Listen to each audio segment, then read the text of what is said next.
So, in today's video, I will be reading a few bedtime stories for you. So, without making the intro longer, let's just start the video. I hope that you will enjoy. The first story is Beauty and the Beast. Let's start.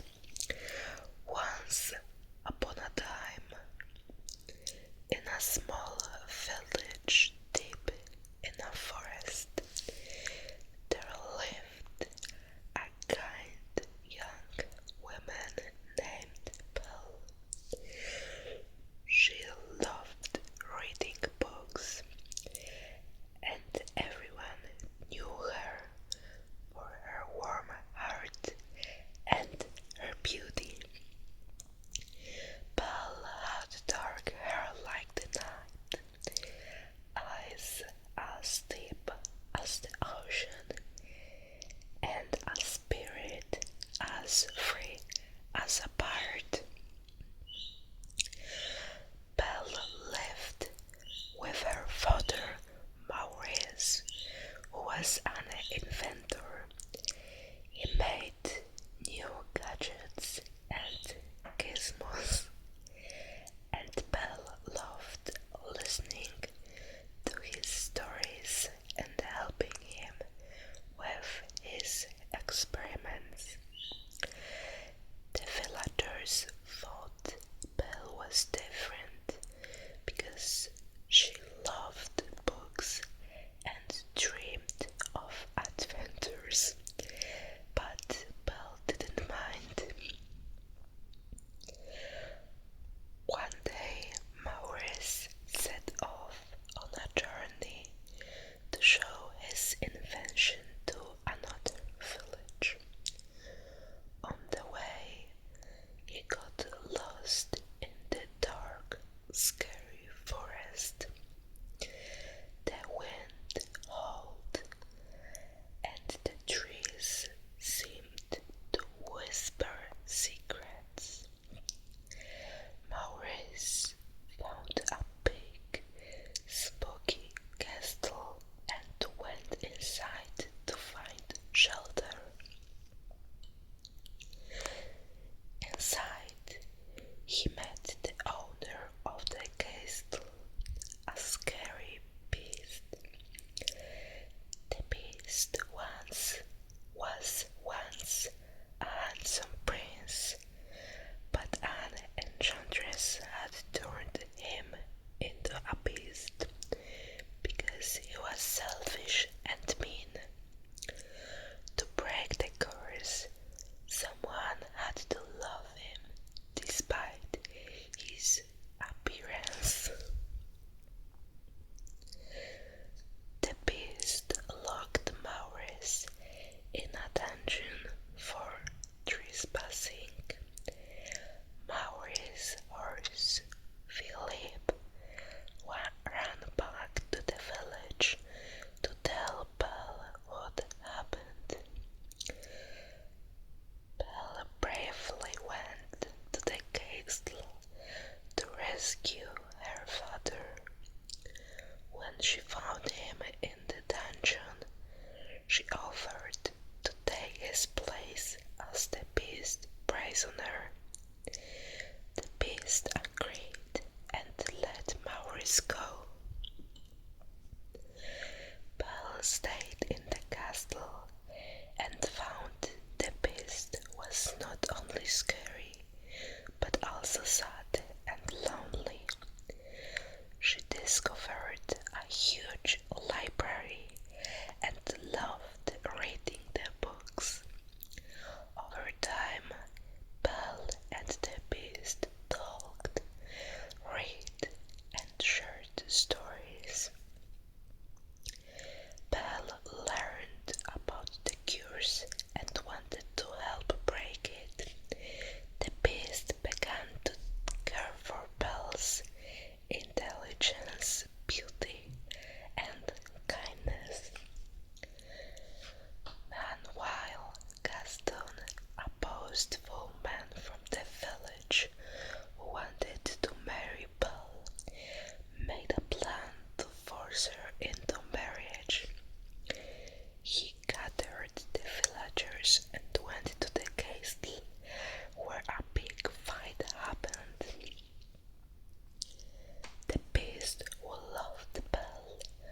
teaches us that the true beauty is inside us, and love and kindness can change even the hardest problems.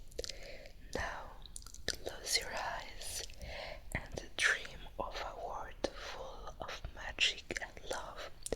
Good night, and may your dreams be as beautiful as Buzz heart.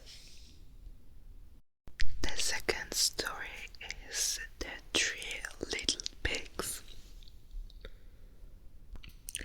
Let's start. Once upon a time, in a charming countryside, there lived three little pigs named Porky, Petunia, and Percy. They were siblings and loved to play together all day long. But one day, their mother knew it was time for them to build their own homes and be independent. Remember, my little ones, their mother said, the world can be tricky, so build your houses strong and sturdy to keep you safe from harm. With hugs and kisses, the three little pigs bid farewell to their mother and set off on their journey to find the perfect spot to build their homes. Porky, being the laziest of the bunch, quickly found a pile of straw nearby and decided it was the perfect place to build his house. With little effort, he constructed a cozy straw house and declared, "I'm done. Now I can relax and play all day." Petunia was a bit more hardworking. She found a bunch of sticks and twigs and began building her house. It took a bit longer, but she managed to create a charming little house. Percy, the wisest of the three, knew that hard work pays off. He searched for the sturdiest materials he could find and finally decided on bricks. He carefully stacked and cemented the bricks together, creating a strong and reliable house. One evening, as the sun was setting, a big bad wolf happened upon the three little pigs. He was hungry and had his eyes set on the tasty pigs. The wolf first came across Porky's straw house. Little pig, let me in," the wolf huffed and puffed. But Porky, being lazy, replied, "Not by the hair of my chinny chin chin." With a mighty huff and puff, the wolf blew down Porky's straw house. Frightened, Porky ran to Petunia's house for safety. The wolf followed and arrived at Petunia's house, made of sticks. Little pigs, let me in," the wolf roared. But Petunia, being a little braver, replied, "Not by the hair of our chinny chin chins." The wolf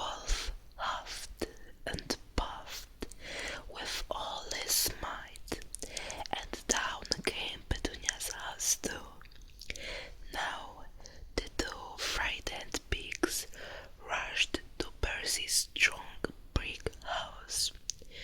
The wolf, determined to have a delicious meal, stood before Percy's house. Little pigs, let me in, the wolf growled. But Percy, feeling safe in his sturdy home, replied, not by the hair of our chinny chins. The wolf huffed and puffed with all his strength, but no matter how hard he tried, he couldn't blow down Percy's brick house.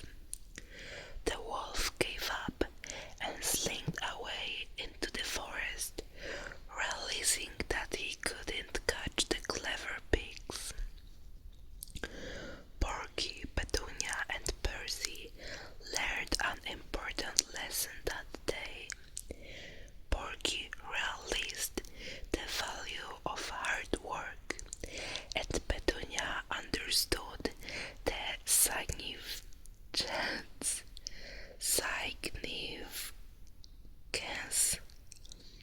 of determination. Percy knew that strength and wisdom could keep them safe.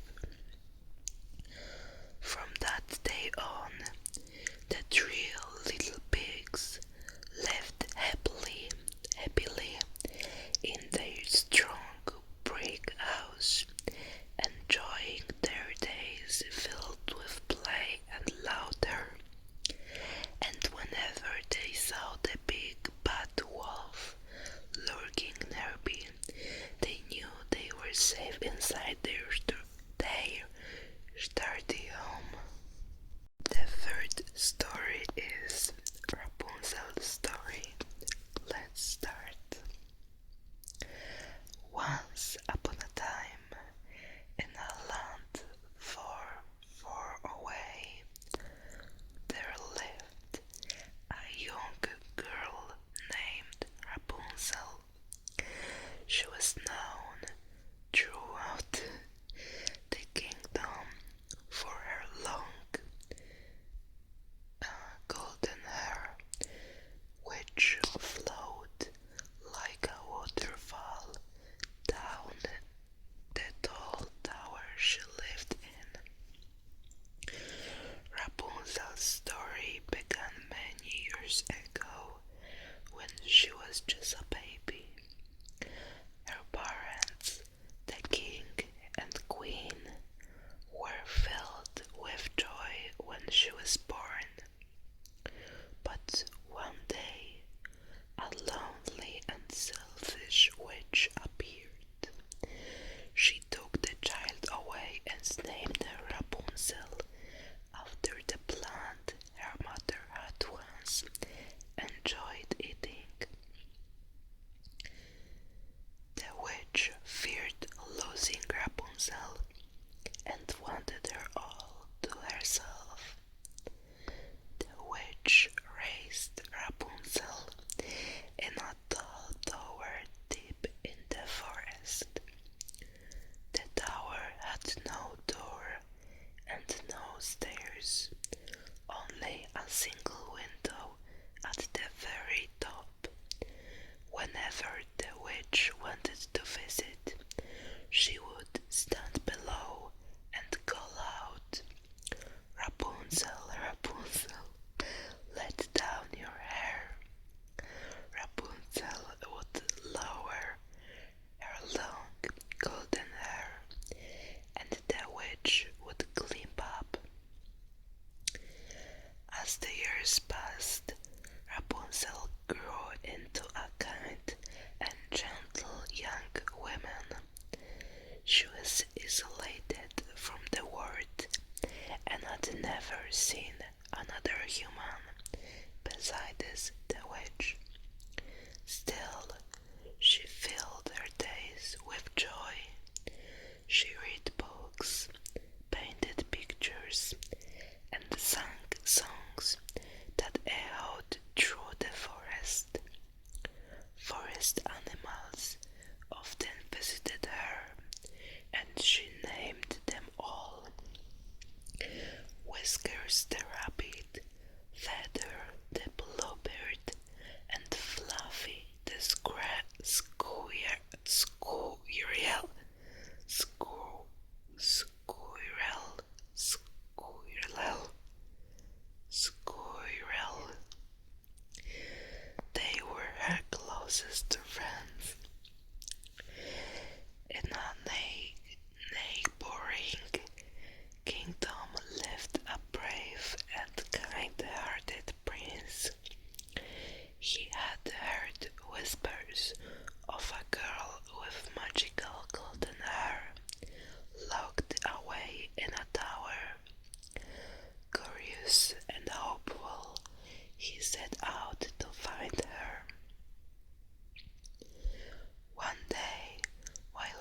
she looked down and saw him. Her heart fluttered with excitement. Her golden hair tumbled from the window like a shining robe. The prince was amazed, not only by her beauty, but by the warmth in her voice. "Who are you?" he called. "I'm Rapunzel," she replied. "I've lived in this tower for as long as I can remember. Who are you, and why have you come here?" The prince introduced himself and told her about the stories he had heard. Rapunzel felt both nervous and happy. Talking to someone new made her feel brave for the first time. Day after day, the prince returned. They shared stories, laughed, and dreamed of the world beyond the tower.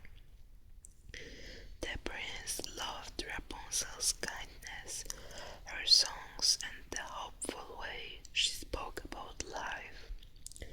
Before long, or at least they cared deeply for one another. Together they made a plan to escape.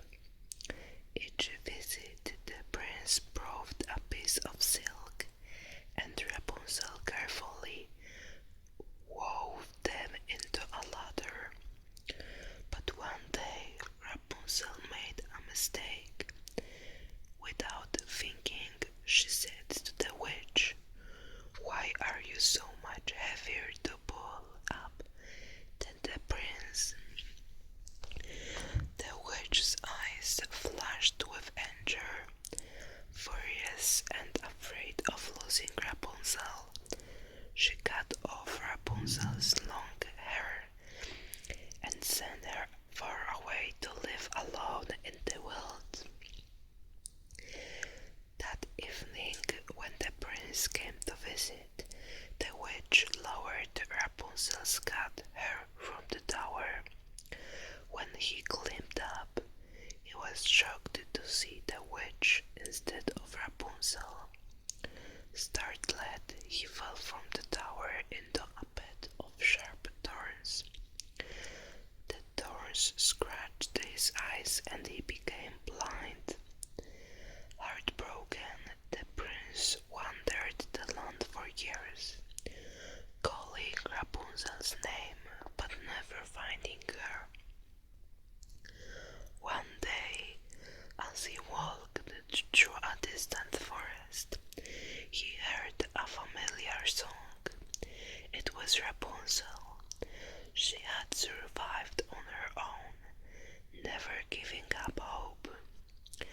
The prince followed the sound of her voice until they stood face to face once more.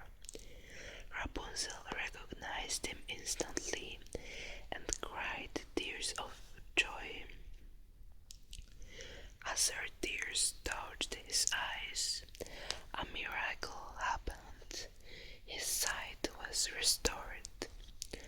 Together, Rapunzel and the prince returned to his kingdom.